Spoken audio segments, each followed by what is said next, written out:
Vous le savez, hein, pour, différencier le frelon européen et le frelon asiatique, il y a des choses qui sont, très visibles. Le frelon européen, donc le frelon commun qu'on connaît chez nous, qui ne porte pas forcément de dommages aux ruches, est vraiment très jaune, beaucoup plus gros que le frelon asiatique qu'on va avoir donc sur la partie gauche ici. Lui, a un thorax très foncé, très noir, des pattes, jaunes et beaucoup plus petit, hein, que le frelon, européen commun.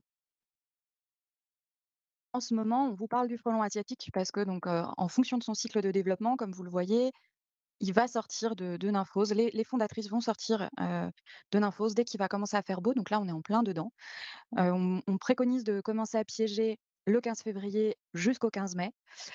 Pour, toutes les personnes qui ont des ruchers, on verra ensuite, il est possible de continuer à piéger, sur la partie rucher et sur vos ruches, hein, qui peuvent avoir, des soucis, d'attaque, de frelons asiatiques. Janvier, février, elles sont sorties, elles vont commencer à chercher des emplacements pour établir leur nid et on sait que, un nid, c'est, plus de 100 fondatrices, à sortir l'année prochaine, donc potentiellement plus, de nids et de prédation sur les ruches, mais aussi sur toute la faune, qui est présente, hein, tous les pollinisateurs, les mouches, les guêpes, les papillons, enfin voilà, il y a vraiment, énormément de consommation. On sait qu'un nid, de frelons, hein, environ, ça consomme 11 à 12 kilogrammes d'insectes, par an, donc c'est énorme. Donc on préconise, donc ça a été, aidé via une étude de l'INSAP, de piéger les fondatrices au printemps, donc entre le 15 février, heu et je vous ai mis le 15 mai, oui. Donc surtout en piège sélectif. Absolument pas de piège bouteille, vraiment, parce que là, vous le voyez à droite, vous avez, Quentin Rome, du Muséum d'histoire naturelle qui avait fait, des expérimentations sur, les pièges bouteilles et en fait, on voit bien que, il n'y a que 3 frelons asiatiques depuis et plein d'autres, insectes et c'est des insectes qui sont très intéressants pour la pollinisation, mais aussi pour toute la chaîne alimentaire, donc c'est pas eux qu'on veut piéger. Donc c'était vraiment des pièges, sélectifs, à utiliser pour piéger les fondatrices, de printemps, pour éviter qu'elles, s'installent, qu'elles fassent des nids et des futures fondatrices. Sur, cette période, en ce moment, on vous conseille vraiment de mettre, les pièges sélectifs près des bosquets fleuris, plutôt, si c'est possible au soleil pour que ça chauffe, que l'appât puisse un petit peu chauffer. En termes d'appât, c'est vraiment de l'appât sucré en ce moment, qu'elles recherchent parce qu'elles recherchent vraiment du sucre. 1 tiers de vin rouge, 1 tiers de bière et puis, 1 tiers de sirop, de cassis. C'est ce qui est préconisé. L'appât, si en fonction du pH sélectif que vous avez, si c'est possible, toujours mettre des billes, ou du gravier ou en tout cas du tissu pour éviter que les petits insectes, qui pourraient passer se noient.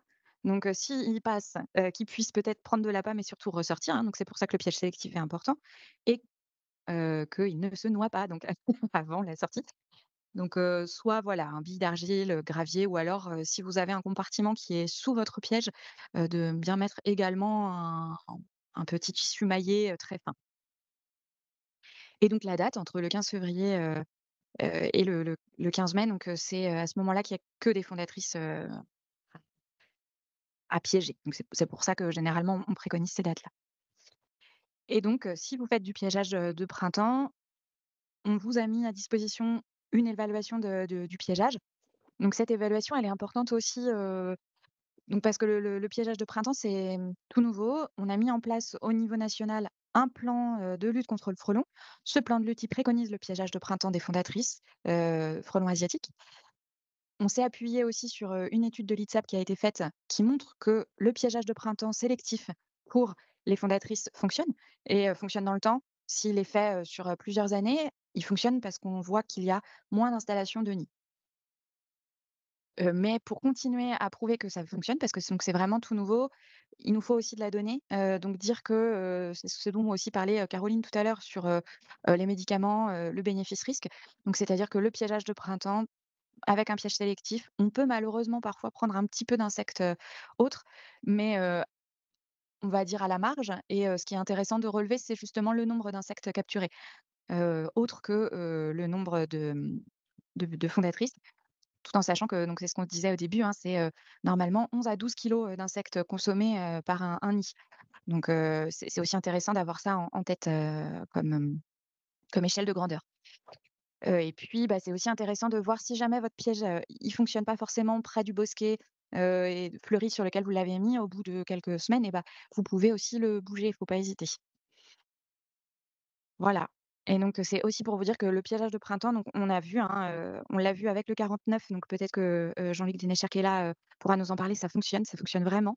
On a vu qu'il y avait une diminution sur, 15 communes qui, pratiquaient le piégeage, de fondatrices, au printemps, qu'il y avait une diminution des nids, au niveau de l'installation et puis, je sais qu'il y a Robert Pochard aussi qui est parmi nous, du 53, qui ont, grandement commencé à mettre en place au niveau, des mairies et des communes, en Mayenne, le piégeage de printemps. Voilà, donc si jamais vous avez des questions, donc on va y répondre.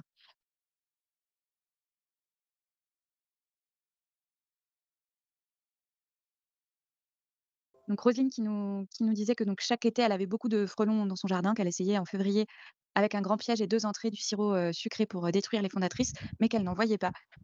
Donc c'est vrai que sur la période de février, on vous conseille de mettre, des plus petits pièges, heu, parce que donc, au soleil, parce que là-bas chauffe plus, et qu'on s'est rendu compte que plus petit, ça permettait aussi de, et bah, d'avoir une meilleure concentration, hein, du sirop sucré, et que ça pouvait avoir, un effet un peu plus attractif. Si jamais vous avez des frelons asiatiques de pris dans un piège et bah, vous pouvez les laisser. Ça fait aussi office d'appât, donc ne prenez pas forcément le risque d'être, piqué et si jamais donc c'est ce qu'on disait, si jamais un piège, que vous avez posé au bout d'une semaine ou 2, vous voyez qu'il ne fonctionne pas, que pourtant vous avez bien mis un appât sucré, qu'il est bien devant un bosquet fleuri et bah, vous pouvez essayer de le déplacer. Peut-être que c'est pas forcément ce type de fleur-là qui est recherché, par, la fondatrice à ce moment-là. Et donc Robert, est-ce que tu avais une peut-être une question ou une remarque à Non, faire? non, non, non, juste je rajouterais juste, concernant la consommation, du frelon asiatique, un frelon asiatique, c'est entre 50 et 80 abeilles, qu'un frelon attrape chaque jour quand on envahit sur un rucher, d'où l'importance quand même de piéger au printemps pour avoir moins de pression sur les ruchers et je rajouterais aussi concernant, le piégeage actuellement, nous en Mayenne, il fait un temps de chien, donc on voit pas la seule aile d'une fondatrice, mais les pièges, je vais les ressortir là parce que la flotte a l'air de s'arrêter, mais ils sont sur les camélias, sur les forsythias. Là, quelqu'un qui a des beaux camélias, ça fonctionne, hein. Donc, mais bon, voilà, faut être patient et peut-être, on va bien voir, on verra le résultat, mais peut-être qu'on va même piéger peut-être un petit peu plus longtemps, quand même elles sont un petit peu plus longues à sortir, ça, c'est plutôt une question qu'il faut poser à Jean-Luc Denechère. Ça, je connais pas la réponse. On va bien voir avec le temps. Je vous laisse la parole. Merci. Oui, c'est vrai que Camellia forsythia, c'est une bonne précision, je l'avais pas dit. C'est vrai que c'est des fleurs qui sont assez attractives. Jean-Luc, peut-être que toi au niveau du, pardon, hop là, au niveau de la question que Robert avait et puis après c'est vrai que je vois qu'il y a d'autres questions, on y passera, mais peut-être que tu saurais, nous dire si jamais en effet on voit que la saison, commence un peu tard, qu'on a un printemps un peu tardif, même s'il a fait beau, est-ce qu'on pourrait piéger un peu plus tard ou pas? National a été mis en place depuis donc février donc 2022 et il est très important ce plan national parce qu'en fait il a été distribué aux 13 régions et que chaque région a la charge d'appuyer les départements pour la mise en place de ce plan national. Alors effectivement, on va démarrer par la partie donc piégeage, mais il est important aussi donc si vous organisez donc du piégeage avec les collectivités, donc de remonter ces informations donc au GDS de votre département, mais surtout disons, aussi avoir les remontées d'informations de destruction de nids de frelons. Parce que si vous voulez mesurer l'efficacité du piégeage, il faut obligatoirement comparer avec les nids que vous allez avoir donc derrière. Alors, une petite précision supplémentaire pour la mise en place, si vous voulez, des pièges, donc sélectifs, bien sûr, hein, donc Yana a bien dit, puis Robert aussi. En fait, c'est important pour la personne qui veut mettre son piège, déjà de savoir si enfin l'hiver d'avant, après la chute des feuilles, il a été constaté un nid dans les environs qui n'a pas été détruit ou qui a été détruit. Parce qu'en fait, au mois d'octobre, septembre-octobre, vous avez donc c'est presque 200 fondatrices par mois qui partent donc de ce nid. Donc fatalement, autour de ce nid, s'il a été détruit tardivement, il va y avoir des futures fondatrices. Donc intensifier plus le piégeage dans ces secteurs-là. Et effectivement, c'est pas utile de mettre donc ces pièges donc sur les ruchers, parce qu'en fait, la fondatrice va rechercher plutôt des protéines végétales et des sucres sur les fleurs au départ.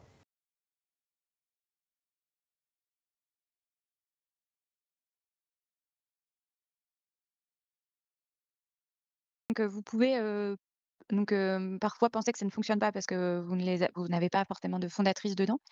Alors, c'est ce qu'on disait, faut pas hésiter à bouger un petit peu le piège, de place et puis si vous en avez pas forcément de prise, dans votre, piège, Ça peut aussi vouloir dire qu'autour, il n'y a pas forcément de fondatrice ou que le maillage de pièges a été suffisamment bien fait les années passées. De 2021-2022, on avait eu un hiver relativement doux.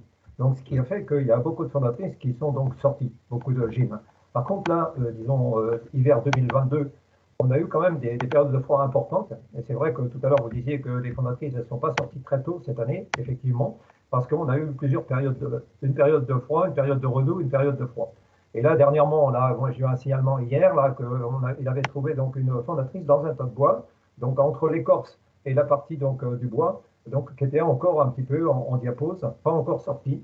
Mais là, avec les températures qu'on va avoir, 12, 13, 14, 15 degrés, là, elles vont sortir. Donc là, effectivement, cette année, ça sort beaucoup plus tard par rapport aux autres années. Donc, en fait, c'est pour ça que là, on vous dit en piégeage dans les Pays de la Loire, donc entre le 15 février et 15 mai, mais le midi a déjà commencé et ils ont déjà commencé à prendre donc, des fondatrices. Voilà, donc c'est pas, disons, c'est pas région en fonction du démarrage donc, du printemps.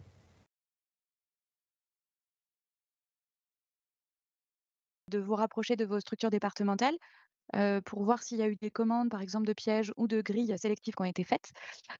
Si oui, normalement, on avait mis à disposition également, avec la grille du lycée de Saint-Aubin-de-la-Salle notamment, un plan pour, la construction.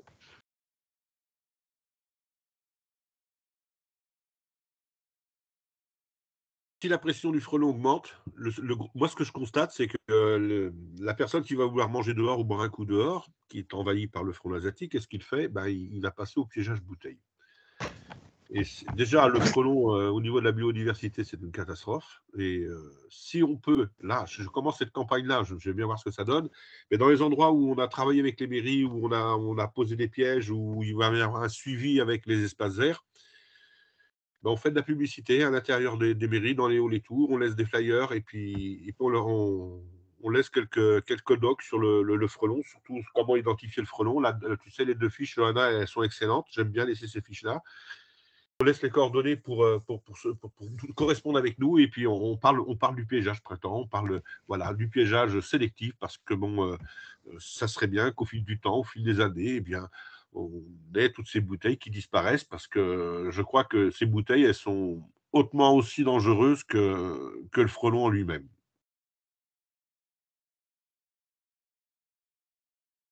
Il me semble que c'était 1 mètre 50 du sol? Oui, c'est ça, 1 mètre 50, ça dépend un petit peu donc, du support que vous avez, mais au plus proche donc, des plantes qui fleurissent. J'ai vu qu'il y avait pas mal de questions concernant l'appât. Alors, l'appât, c'est 30, 30, 30, un tiers, un tiers. Donc, bière. La bière, c'est Ouais. pour l'émulsion. La grenadine, prenez de la bonne grenadine parce qu'ils sont très difficiles, hein, et un tiers de vin blanc ou vin rouge. Mais où je voudrais surtout insister, parce que je sais qu'il y a certains piégeurs actuellement qui mettent un petit peu plus de grenadine parce que pour l'appât du sucre, mais qui mettent un petit peu moins d'alcool. Mais surtout, quand on va faire le piégeage le piégeage d'automne, s'il vous plaît, ou même le piégeage, je dirais, toute l'année après, passer une certaine date, si vous voulez, où éventuellement la chaleur sera vraiment là, où l'émulsion de la bière va se faire correctement, l'émulsion de la grenadine va se faire correctement. Mettez de l'alcool, comme ça évitera mettez de l'alcool, ça évitera de voir les abeilles rentrer dans le piège. Parce que là, s'il y a un frelon dedans, elle va se C'est faire vrai. dévorer en un clin d'œil. Surtout si vous utilisez donc des brèches et des produits de la ruche, il ne faut pas du tout que les insectes aient accès. Parce que là, vous allez avoir un problème sanitaire, vous pouvez transmettre des maladies aux insectes qui vont venir donc, sur cet appât-là. Donc il faut faire très attention si vous utilisez des brèches ou autres, que les insectes n'aient pas accès. Normalement, hein, sur les 200 fondatrices qui partent, on se dit qu'il y en a 100 qui vont réussir à établir un nid et donc forcément une nouvelle colonie. Une fondatrice, prise dans un piège pouvait être laissée comme appât, mais il y a aussi la question de se dire que si une fondatrice est prise, dans un piège, est-ce que le rapport de concurrence entre les fondatrices peut jouer en défaveur de l'attractivité de ce piège? Je sais pas toi si Jean-Luc tu as des retours d'expérience ou des infos là-dessus? Alors, en ce qui concerne justement, c'est vrai qu'il circule un petit peu que les fondatrices se bagarrent et ainsi de suite. Alors moi, personnellement, j'en ai jamais vu de se bagarrer. Et personnellement, je préfère ne pas laisser en fait les fondatrices se bagarrer entre elles pour ne plus avoir de nid, parce que de toute façon, il en restera toujours une. Et donc, fatalement, il y aura un nid. Et quand on aura 200 fondatrices futures par mois au mois de, disons, octobre, eh ben, on aura des problèmes. Et pour l'instant, ça pose des problèmes. Par contre, ce qui est important, quand même, on n'a pas assez appuyé sur la partie donc, du plan national. Ça veut dire quoi? Ça veut dire que la gestion du frelon, enfin, a été mise donc, dans la responsabilité des apiculteurs, de la filière apicole. Là, maintenant, aux apiculteurs de jouer, donc, disons, d'être efficaces. Depuis 2004, que le frelon asiatique est arrivé donc, dans le Lot-et-Garonne, disons, il y a plein de scientifiques qui se sont posés donc, sur la question, qui ont donc essayé d'argumenter et tout, mais vous voyez qu'en 2022, même 2023, on n'est pas plus avancé. Donc ça, c'est très important justement qu'on ait une action et que les apiculteurs soient conscients que là, il faut qu'on soit plus efficace que toutes ces personnes qui ont été, disons, dessus jusqu'à présent. Et moi, ce que je dis, c'est qu'en fait, il faut que chaque apiculteur de sa commune rentre en communication avec sa collectivité pour dire, voilà, éventuellement, je peux être le référent frelon asiatique parce que je suis apiculteur et je peux aider la collectivité en lui posant la question déjà comment elle est organisée sur la partie frelon et si elle n'est pas très bien organisée, éventuellement pour être appuyée. Et il faut que chaque responsable de chaque département, disons des commissions frelons, puisse appuyer ces apiculteurs auprès des communes pour faire donc une organisation du piégeage chez les particuliers en collaboration avec les collectivités d'une façon, disons, très sélective et organisée. Et on voit bien que dans les collectivités où ça fonctionne, ce piégeage, chez nous, il y a des apiculteurs. Et dans la mesure où il n'y a pas d'apiculteurs, souvent, disons, les services techniques abandonnent la distribution des pièges et autres. Donc c'est important que la filière apicole, que les apiculteurs, on a un outil, il faut y aller.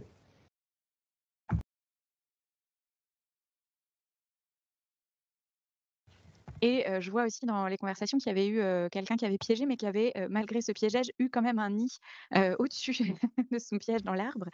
Bon, bah, là, il y a eu un piège, mais et bah, on peut pas tout piéger. On peut pas avoir 100 de réussite, avec le piégeage de printemps, sinon, et bien, ce serait, on aurait réussi à éradiquer complètement l'espèce.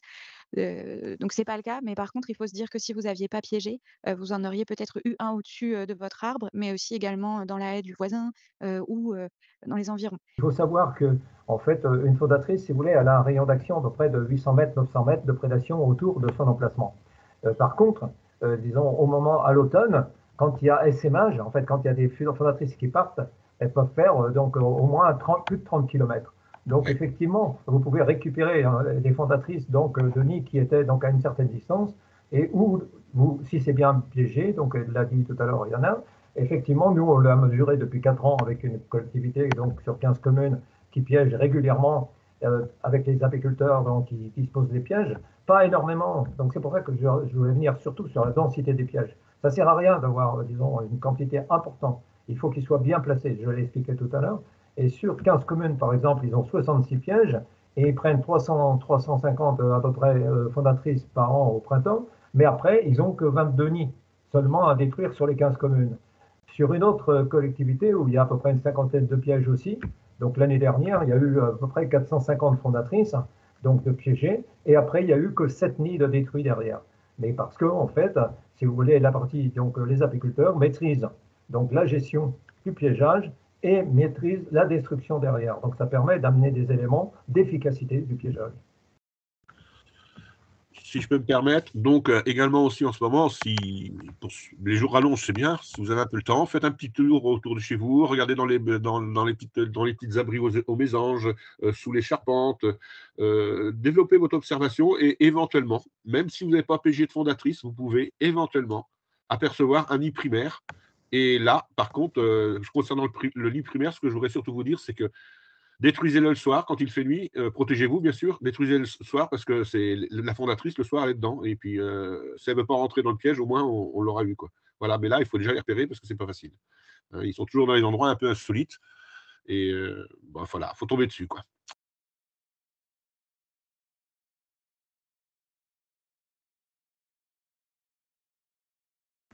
Alors j'imagine que c'est comme les reines abeilles? Elles peuvent piquer, mais Jean-Luc, Bien. tu vas me Oui, bien sûr. Alors, arrête si je me trompe.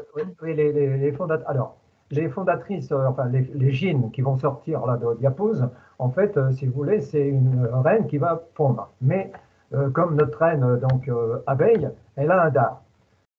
Par contre, la différence, c'est qu'elle peut piquer plusieurs fois. Le dard n'a pas de crochet, comme au niveau de notre abeille. Donc, en fait, vous ne verrez pas du tout l'abdomen du frelon qui va donc se séparer du corps. Et au niveau de l'ouvrière, c'est pareil, elle est équipée donc d'un dard. Effectivement, les mâles, eux, par contre, ne sont pas équipés de dard, parce qu'en fait, la partie génitale pour fixer la femelle ne permet pas d'avoir un dard, comme pour notre faux-bourdon.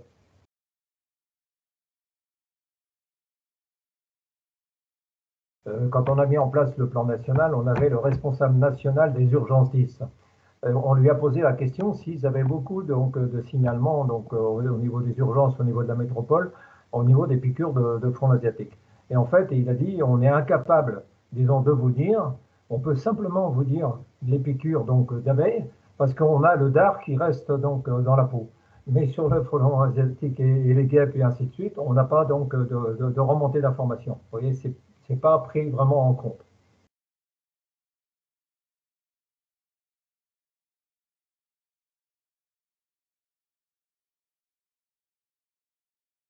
Oui, il est plus long, hein. Moi, j'ai des photos de dard, il est plus long que celui de l'abeille, bien sûr. Mais bon, il est plus dangereux. Enfin, il est plus dangereux parce qu'en fait, on ne se rend pas compte puisqu'il n'y a pas de crochet sur le dard et qu'il peut piquer plusieurs fois. Mais bon, déjà, quand ça pique une fois, moi, j'ai pas été piqué, mais j'ai des collègues qui ont été piqués. C'est vraiment très douloureux, là. Il faut surtout pas faire de réaction allergique parce que de toute façon, même une piqûre, hein. Moi j'ai une seule piqûre aux urgences et à 10 minutes près elle y passait, quoi. Elle était allergique. Maintenant il y a d'autres personnes qui se prennent 10-15 piqûres qui vont se retrouver aux urgences mais qui ne vont pas forcément faire de déclenchement allergique. Il faut vraiment être protégé. Faut pas, au niveau des prénies, il faut faire très attention. Donc si vous détruisez des prénies, faites attention que la fondatrice soit bien dedans, sinon elle va aller s'installer ailleurs. Et il faut faire attention de ne pas se faire piquer, parce qu'elle peut piquer effectivement si vous n'êtes pas protégé. Et bon, là on parle à des apiculteurs, donc normalement il n'y a pas de souci. Donc quand vous en avez dans les pièges, et bah, si vous avez un doute, vous pouvez la laisser dedans, hein, sinon passer au congélateur plus de 24 heures parce que c'est quand même résistant. Hem, sur la saison du piégeage, donc là, c'est ce qu'on disait, on préconise pour, on va dire le grand public, de piéger, à partir du 15 février, donc juste pendant 2 mois. Donc c'est vrai que c'est ce que disait Jean-Luc. Après sinon, c'est beaucoup d'ouvrières plus que des fondatrices. Pour les apiculteurs, dans le plan national qui a été mis en place, vous pouvez piéger toute la saison. Enfin, vous m'arrêtez, hein, Jean-Luc et Robert, si je me trompe, parce que vous êtes, heu, un petit peu plus au fait, mais vous pouvez piéger sur rucher toute la saison. Toujours pareil, hein, même condition, il faut absolument que ce soit, du piégeage sélectif au Oui, niveau des ruches, donc soit au oui, vas-y Jean-Luc, oui, pardon. oui, pour revenir justement pourquoi ce piège de printemps et ce piégeage continue par les apiculteurs sur le rucher. En fait, pour l'instant, on n'a pas organisé encore de piégeage d'automne, parce que ça pourrait être intéressant, parce que là, c'est quand même des futures fondatrices pour l'année suivante qu'on peut piéger. Donc c'est pour ça que les apiculteurs, il faut qu'ils piègent tout le temps, mais sur le rucher, c'est très important dans la période septembre-octobre, parce que fatalement, vous allez prendre aussi beaucoup de fondatrices. Donc là, on ne l'a pas mesuré jusqu'à présent parce que bon, c'est compliqué, il y a trop de frelons, on prend trop de frelons dans les pièges et c'est difficile. Donc à l'œil nu, on le voit là, entre une fondatrice avec l'abdomen très effilé, très long, par rapport à une petite ouvrière, on le fait la différence. Mais l'apiculteur, donc c'est pour ça que ça a été défini comme ça, donc il peut piéger lui toute l'année et surtout à l'automne pour limiter les dégâts. Et c'est ce que nous, nos apiculteurs dans les départements là, dans le département, c'est ce qu'ils font là. Parce en fait, c'est important de piéger à l'automne aussi. Mais pas chez les particuliers. Chez les particuliers, si vous voulez, eux, ils n'ont pas de ruche. Donc ça ne sert à rien. En fait, il faut piéger uniquement auprès de plantes qui fleurissent. Après, au mois de septembre-octobre, si vous voulez, le frelon, il va être plutôt sur les abeilles parce qu'il a besoin, si vous voulez, de protéines animales pour élever les futures fondatrices qui vont vivre plus d'un an, enfin un an et demi, en gros. Et c'est un petit peu comme nos abeilles d'hiver qui sont nourries avec beaucoup plus de protéines, donc de pollen, pour stocker des corps gras pour vivre plus longtemps. Et là, c'est pareil. Donc c'est pour ça qu'à cette période-là, il y a beaucoup de fondatrices qui sont élevées donc, pour l'année suivante, et donc il faut piéger. Par contre, moi j'insiste aussi sur la partie prénie, Parce qu'en fait, en fonction donc d'années, comme on a eu l'année dernière un printemps très favorable, il y a eu beaucoup d'insectes pollinisateurs d'élevés, donc beaucoup plus de nourriture par rapport à la fondatrice qui a démarré son prénit. Et on a constaté des essaimages fin juin avec justement des nids qui sont montés après dans les arbres de façon importante. Pourquoi on explique ça comme ça? Parce qu'en fait, par exemple, 2021, il n'y a pas eu énormément donc, de frelons, beaucoup moins de nids détruits. Donc moins de fondatrices. Par contre, bizarrement, 2022, il y a eu énormément de nids. Donc ça veut dire quoi? Ça veut dire qu'une même fondatrice est capable donc d'avoir plusieurs donc, femelles fécondées dans le nid pour éventuellement essaimer. Et on l'a constaté sur des chutes, donc si vous voulez, de nids donc au sol, eh bien, par la tempête, par exemple, eh bien, dans un hangar, 5 nids ont démarré avec de la ponte dedans. Donc ça veut dire qu'on a donc en saison de juin des fondatrices qui sont déjà fécondées, puisque nous on a constaté en fait des mâles qui sont présents au mois de juin. Donc ben, c'est pas pour disons hein, le faire bien, hein, ils sont là aussi pour féconder. Voilà. Donc c'est important, disons, pour les apiculteurs de piéger aussi à l'automne et pas forcément les collectivités avec les particuliers. Voilà ce que je voulais faire un petit peu la part des choses. C'est vrai que tu as raison, c'est important et comme, ce que tu précisais au début, on a peu de retours encore sur, les données piégeage à l'automne. Donc si jamais vous en faites sur vos ruchers, toujours pareil, il faut vraiment pas hésiter à nous remonter, la grille de piégeage, donc le relevé, savoir combien de d'insectes vous avez trouvé dedans, quel type, mouches, guêpes, s'il y en a eu, et donc le nombre de frelons asiatiques que vous avez trouvés. Faudra pas hésiter à nous le remonter, c'est ouais, ouais, c'est important et c'est vrai que sur les nids, heu, c'est ce que tu disais, Jean-Luc, faut pas hésiter non plus à alerter votre communauté de communes ou votre mairie pour voir avec eux, si, ils mettent en place quelque chose pour la destruction et si oui, pareil, de pas hésiter à nous demander, à nous le dire ou à voir avec la mairie si l'info est bien remontée aussi, auprès des organismes sanitaires apicoles. Oui, parce que c'est dans la deuxième partie, ça, hein, si vous voulez, la partie remontée d'informations de destruction. Parce que ça, c'est dans le plan national, si vous voulez. Mais pour l'instant, on insiste sur la partie piégeage organisée avec les apiculteurs, mais ça serait bien que chaque département ait la possibilité d'avoir des informations de destruction de nids qui ont été faits donc, dans la saison des destructions, pour pouvoir après comparer, nous, disons au niveau donc, de la région ou même de chaque département, comparer donc par rapport au piégeage qui a été organisé, si on a des nids qui ont été détruits dans ces secteurs-là. Ça permet de voir l'efficacité de notre piégeage et puis peut-être après moduler le piégeage mieux organisé. Mais si on n'a pas d'informations, si vous voulez, de destruction, on ne peut pas faire de parallèle entre la partie piégeage et la partie donc destruction et d'efficacité. Oui. Et au niveau du piégeage, là, ouais, je vois qu'il y a plein de questions qui arrivent. Je vais répondre à une, enfin, je vais répondre ou Jean-Luc à une question qui a été posée tout à l'heure sur les collectivités. Parce que donc là, on parle beaucoup du piégeage et de la destruction pour les apiculteurs, mais il y a aussi le fait de parce que vous êtes certainement, des apiculteurs, mais il y a aussi le fait de dire que en ce moment, c'est aussi la période de piégeage pour le grand public et vous pouvez aller voir vos collectivités ou vos mairies pour savoir un petit peu ce qui se fait en effet sur la destruction de nids, hein, c'est comme, ce qu'on disait tout à l'heure et aussi pour les alerter sur le fait qu'il y a un plan national, qui est mis en place, qu'il y a un piégeage de printemps qui est conseillé et qui permet, justement d'éviter qu'il y ait trop de nids et donc trop de destruction, si votre communauté de communes,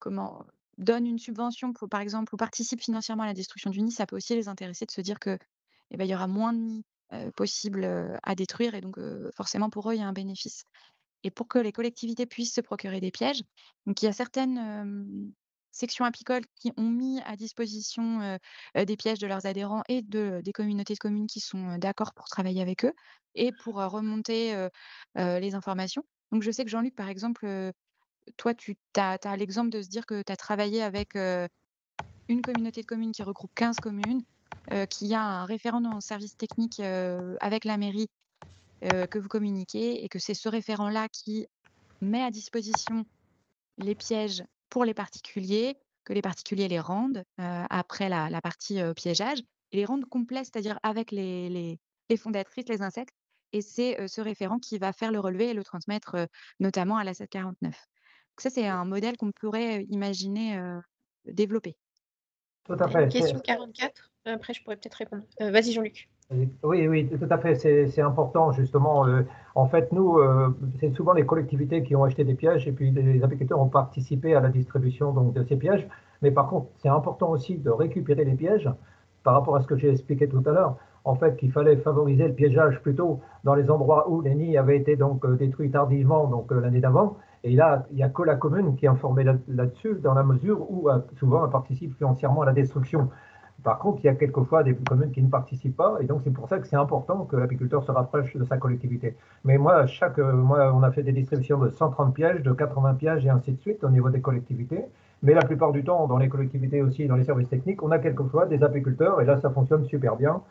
Mais ça permet, disons, de récupération du piège, d'abord de prouver qu'en fait, on ne fait pas n'importe quoi avec un piège chez un particulier et que en fait, il est récupéré. Ça permet de le remettre en état, éventuellement, de le repeindre ou autre. Voilà. Donc c'est important. Donc quand même, le fonctionnement avec les collectivités, pour moi, c'est important. Il faut les sensibiliser justement que dans la mesure où ils vont donc avoir du piégeage, eh ben, ils auront certainement beaucoup moins de nids derrière. Et je peux vous dire qu'il y a des collectivités, nous, on est un petit peu bousculé cette année au niveau du département parce que ça part dans tous les sens. Mais le problème, c'est difficile d'imposer le piège sélectif parce que malheureusement, il existe plein de pièges non sélectifs qui sont moins chers forcément. Et ça, c'est compliqué. Les collectivités ont tendance un petit peu à partir sur le moins cher qui n'est pas forcément sélectif. Et ça, c'est important que les apiculteurs soient derrière pour un petit peu aiguiller. Oui. Pour le 44, je peux peut-être répondre rapidement, parce qu'il y avait une question. Oui. Pour votre info, au niveau de la section apicole, ce qu'on a fait, c'est qu'on a fait une communication via l'Association des maires de Loire-Atlantique pour qu'ils soient au courant de la présence du plan national frelon et de savoir un petit peu comment ils travaillaient sur leur commune. Donc, on a des questions qui ont été posées de certaines communes et il y a des actions qui vont être mises en place avec certaines communes qui nous ont sollicité sur le piégeage de printemps, mais il faut savoir qu'on a de l'autre côté, on a des structures qui sont contre le piégeage de printemps et qui nous font de la mauvaise pub, entre guillemets, et qui nous empêchent un petit peu d'avancer. Donc, du coup, ça se met en place. Donc, c'est aussi ce que disait Johanna ou Jean-Luc tout à l'heure. Il faut absolument faire en sorte de communiquer aussi de votre côté au niveau des communes parce que si les informations viennent de plusieurs, de plusieurs bords, entre guillemets, je pense que les choses avanceront plus vite. Oui, puis Ouais, il je suis d'accord. faut pas hésiter à prospecter parce que au début, j'appréhendais un petit peu moi, mais maintenant je suis de plus en plus bien accueilli parce que bon, d'une part, il y a eu un petit peu de publicité dans les journaux à chaque fois qu'on a été qu'on a fait des réunions sur le piégeage et compagnie.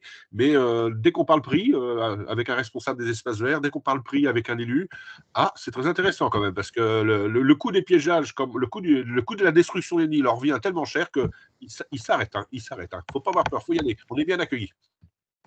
Oui, pour revenir au niveau des gens qui disent que le piégeage n'est pas, disons, n'est pas important et n'est pas intéressant.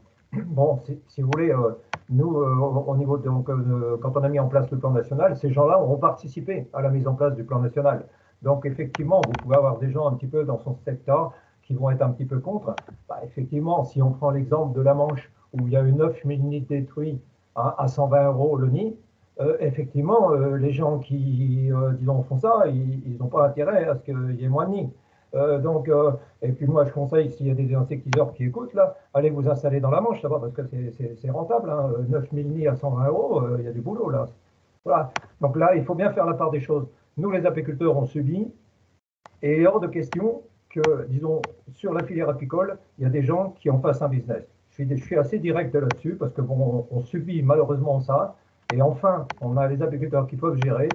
Les autres acteurs, des insectiseurs et tout, Fredon et compagnie, étaient avec nous dans la mise en place de ce plan national. Donc ça, il faut leur rappeler qu'ils étaient présents et ils n'ont jamais été contre la mise en place du piégeage dans le plan national. Ça, c'est très important. Et je rajouterais, moi, que la destruction, elle ne sera pas totale. Ça va être comme le Varroa. On est marié avec le front asiatique pour plusieurs années. Hein, donc, il en restera toujours. Donc, les insectiseurs, ils auront toujours un petit peu de travail. Il ne faut pas s'inquiéter. Si jamais, de toute façon, vous avez, des questions, que ce soit sur tous les domaines, hein, faut pas hésiter à solliciter vos sections apicoles. On est là pour ça. On est là pour vous aider et puis c'est ce que disait Caroline, tout à l'heure, il y a vraiment pas de tabou sur le stagiaire. C'est on fait tous partie de la même famille, on se bat tous pour la même chose, c'est la santé des abeilles. Donc, si jamais vous avez des doutes, faut vraiment pas hésiter. On sera plus fort ensemble là-dessus.